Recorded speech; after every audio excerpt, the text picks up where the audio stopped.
Hello. We are now going into internal family systems therapy. So I feel kind of weird about recording myself and posting on YouTube. Just being real. But I feel like this content is so important that my obligation as a change agent in human lives requires that I provide this content so that people know about this psychotherapy, which is unique. So, I first and foremost would like to recognize Tony Catraccia as my mentor and teacher.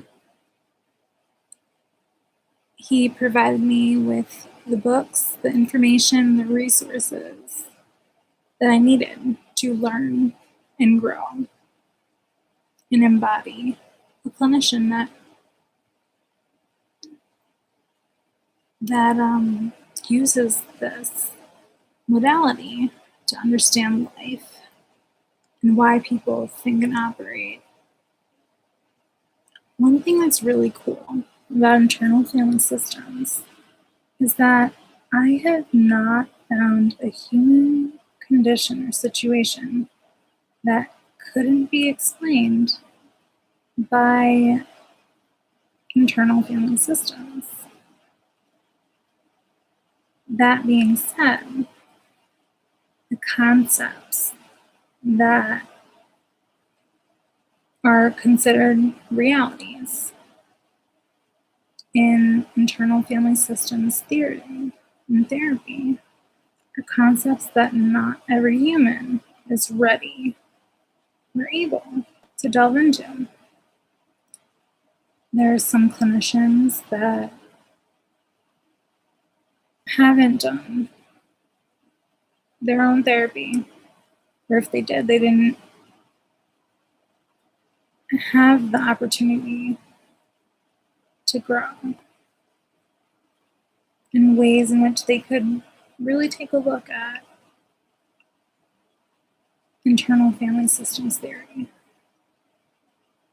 So I will explain later why it can be the case that a person is very aversive to even contemplating these concepts. Looking at the truth isn't easy. Being real isn't something that everyone's prepared and ready to do. So, one of the clinicians that have really influenced internal family systems is Richard Schwartz. Last name is spelled Schwartz.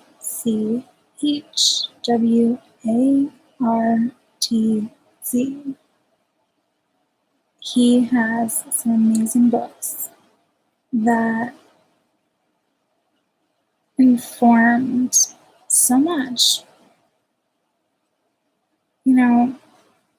my view as a clinician and the ways in which to intervene, not only with a particular client's psyche, but their entire system within which they operate. So the cool thing about internal family systems is once you have tapped into this quality and understanding of psychotherapy, you have the ability to better understand those around you because you understand the fundamental influences within their mind.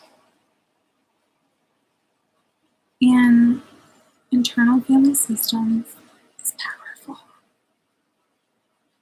That being said, proceed with caution. Okay? If the clinician doesn't proceed in a way that respects and resolves the hesitancies and the resistance within the system that change, you can snap closed a client's mind and you may never see them again because a part of who they were thought that in order to survive, it would be damaging to do that work. I'm not sure you'll truly grasp the understanding of that, but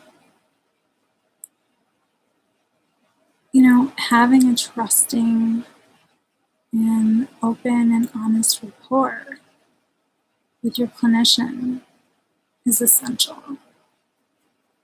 Even if what you say you think could be hurtful to that clinician, right? So if a client is having thoughts about what am I really doing in therapy and what am I really doing here? And, I'm fine. I don't need treatment. This is, a time commitment that I just don't want to do, right? So looking at the truth sucks. It hurts. I can appreciate how delving into the past for me is something that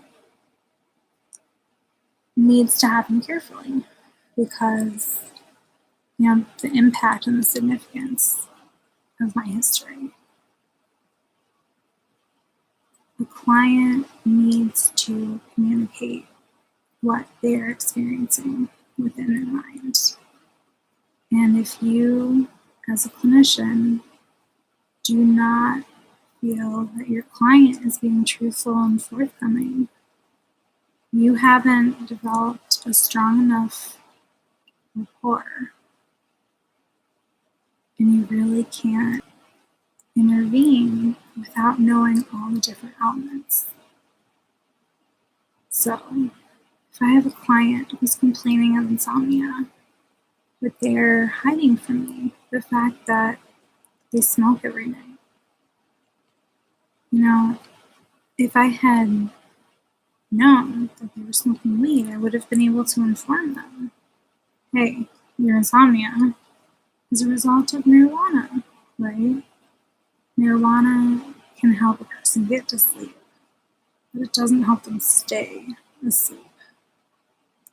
So if you have all the elements of a situation, you're better able to facilitate the healing process.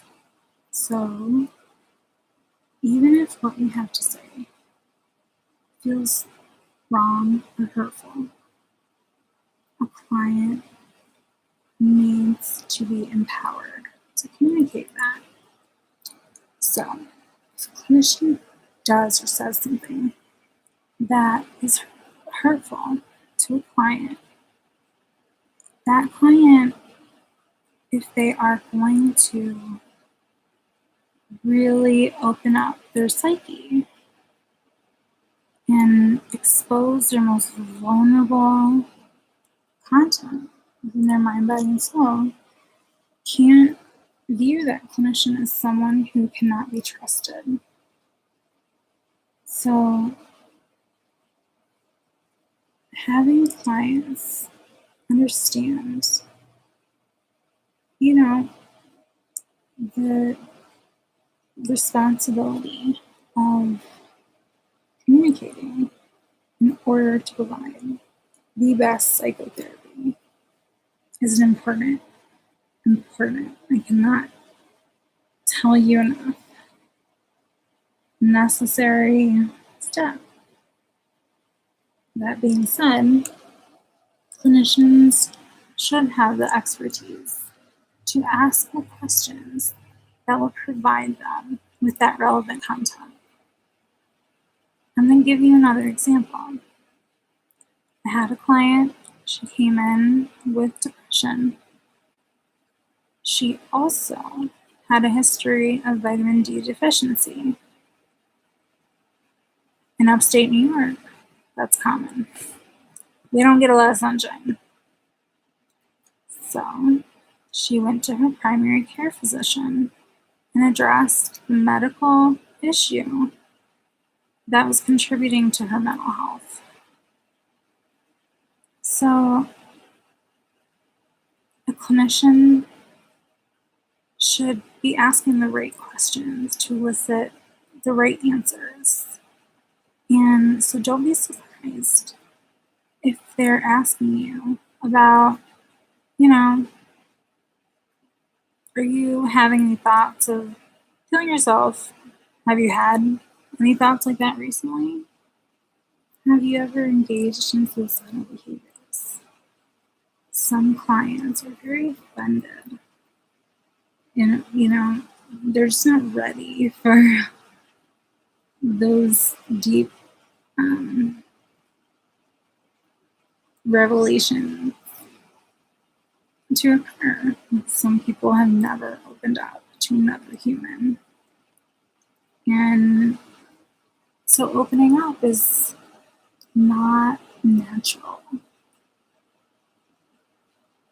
Garnering the trust of a client to facilitate healing is important. So if a client fundamentally believes that psychotherapy isn't going to be effective, guess what? That belief is going to impact their behaviors. And if they really don't believe that results and change is possible, are they going to practice the skills that you impart to them? They're less likely to do that. So, I want to teach you a concept that is very important. I teach this to all of my clients. Your beliefs come true. It's the self-fulfilling prophecy. So if I believe that I'm stupid, and as a result, never raise my hand in school when I'm unsure of the situation, have a question, I am not getting to a better place. My knowledge base. I'm not actively pursuing being smart. So I want for you to really appreciate that beliefs influence behaviors. And as a result, those behaviors are in accordance with those beliefs. And that belief becomes true because you've acted in all the ways by virtue of your beliefs that made that a reality. So, understanding your belief system and how it informs your life and what you do.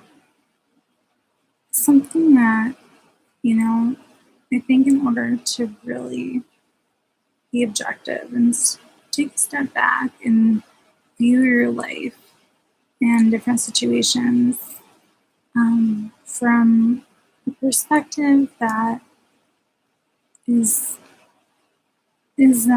separate from your own. So, the ability to view a situation as a fly on the wall like an outside observer, is something that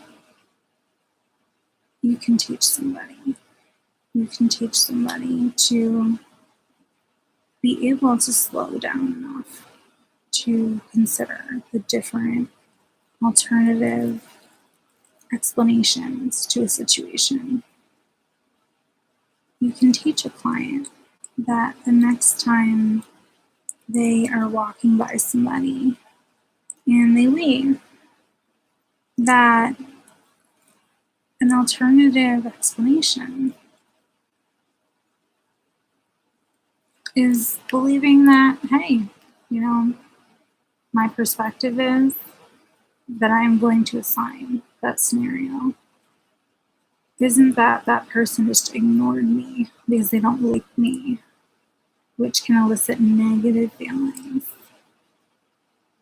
You will have an alternative option, such as, hey, they aren't wearing their glasses and they can't even see me. So, realizing that your perception of a situation is something that you can literally influence, and making changes in that regard is something that is a skill that clients who are really ready to engage and who are motivated to make changes in their psyche, they can learn and grow in that way.